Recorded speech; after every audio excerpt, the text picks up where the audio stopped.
دوكا من الوصفات هذه السريعه اللي شاركتها معكم تاع العصائر الطبيعيه، نروح نشارك معكم وصفه هايله تاع خبز الدار. راح نديروا له واحد المكون راح يعطينا تاني خفه بزاف هايله. شوفوا هنا النتيجه امامكم، يبان شغل جينواز، يبان موسكوتشو، وما نحكي لكمش على الخفه ديالو. خبز الدار من الوصفات المطلوبه بكثره في شهر رمضان الكريم، دونك نصحكم تحتفظوا بالوصفه.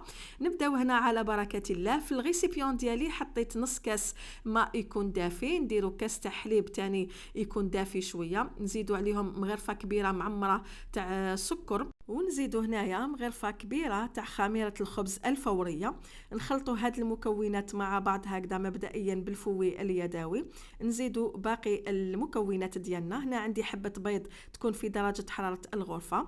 هنا تقدروا ديروا البياض في العجينه والصفار تحتفظوا به لادوغ. وزدتم بعد ثلث كاس تاع الزيت. نكملوا نخلطوا كامل هاد المكونات هكذا بالفوي اليدوي. عندنا هنا مغرفه صغيره تاع ملح، او الملح راح يكون على حساب الذوق. وعندي المكون السري الاول اللي هو مغرفه كبيره تاع الخل.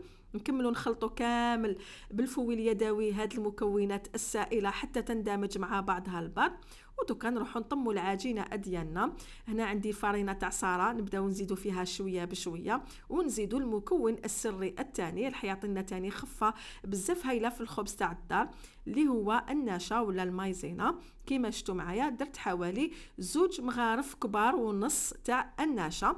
نغربلو هنايا الفرينه مع المايزينا ديالنا ونكملوا نخلطوا هكذايا. هنا خياتي مهم جدا نتحصلوا على القوام هذاك تاع العجينه اللي تكون تلصق وتكون طريه بزاف.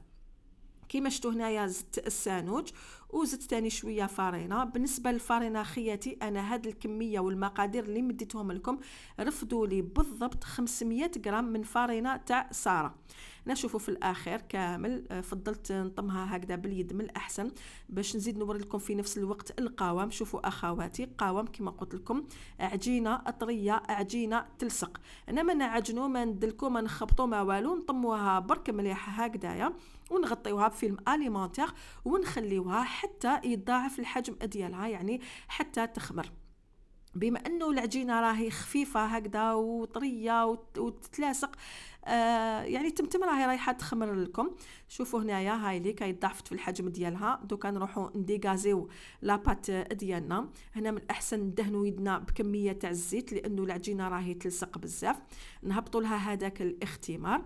نجيبوا سنيوه تاعنا اللي نديروا فيها الخبز هكذا ندهنوها بالزيت كميه تكون مليحه تاع الزيت. هاد الزيت تحت تحمر لنا الخبز وتعطينا القرمشه تاني. وشوفوا بما انه العجينه كما قلت لكم راهي طريه وسايله شويه، نهبطوها هكذا بالكوبات. ومن بعد دائما يدينا راهم مدهونين بالزيت. شوفوا نحاولوا هكذاك شغل نسقموها في البلاطو هذاك بهذه الطريقه هذه باش الوجه تاع الخبز ديالنا يجي ليس. ودائما يدينا راهم مدهونين بالزيت. نبلاطيو العجينه ديالنا هكذا بهذا الشكل، يعني نخبزوها حتى توصل كامل للحواف. نغطيوها هكذا بسنيوه ولا جفنه ولا ونخليوها حتى يعني تخمر ويضاعف الحجم ديالها. هنايا جبت صفار تاع حبه بيض، زدت له شويه حليب، نخلطوهم مليح وندهنوا بالبانسو غير بالعقل برك الوجه تاع الخبز ديالنا، لانه كيما شفتوا العجينه راهي طريه مع كي تخمر شغل راح تزيد تطرى بزاف بزاف. دونك هنا كيما يقولوا روحوا غير سلاولي غير بالعقل برك باش هكذا ما ننزلوهاش هذوك الاختمار وما نخسروش الخبز ديالنا. ونديروا من الفوق الزرارع السانوج واش تحبوا، حبه حلاوه، الجلجلان، يعني واش تحبوا نتوما كيما الزرارع ديروهم. وندخلوه للفرن على درجه حراره 190 درجه مئويه. فرن يكون ساخن من قبل حوالي 4 ساعات. الخبز يحب فرن ساخن مليح مليح يعني حتى الخبز ديالنا يتحمر. كي تشوفوا الجوانب تحمروا لكم اشعلوا له لاغري ولا الفرن ديالكم من الفوق هكذا باش تاخذ هاد التحميره هذه. هنايا والخبز ديالي هو راه مازال دافي. نجوز الموس على الجوانب هكذا باش نتاكد انه ما راهوش لاصق. وهاوليك الخبز ديالنا شوفوا كيفاش يجي ما شاء الله. ميم الخبزه ديالكم كي ترفدوها راح تحسوها خفيفه. هاد الخبز هذا هايل. القهوه العشيه شويه زبده شويه كونفيتور ولا شوكولا تارتيني هايل مع شربات مع الماكله، يعني باش ما جوزناه يجي ما شاء الله. الخبز هذا شوفوا يبانك شغل جينواز، يبانك شغل موسكوتشو، يجي ما شاء الله. اذا ما تحبوش هكذا خبز يكون شويه عالي، خذوا سنيوه تكون شويه كبيره، هكذا راح يجيكم يعني كما يقولوا ماشي عالي بزاف. المهم شوفوا خياتي، واحد الخبز خفيف ما شاء الله، يعني فارينه تاع ساره، شفتوا النتيجه اللي مدتها لي، مع نزيدوا هذوك الجوج مغارف تاع نشا اللي حيعطونا قوام تاني وخفه بزاف هايله للخبز. جربوها خياتي وبعثوا لي تطبيقاتكم على صفحتي على الانستغرام.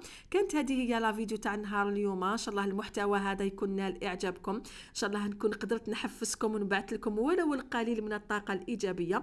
ما تنسوش تشجعوني بجمال لا فيديو، نقول لكم احبكم في الله، في امان الله.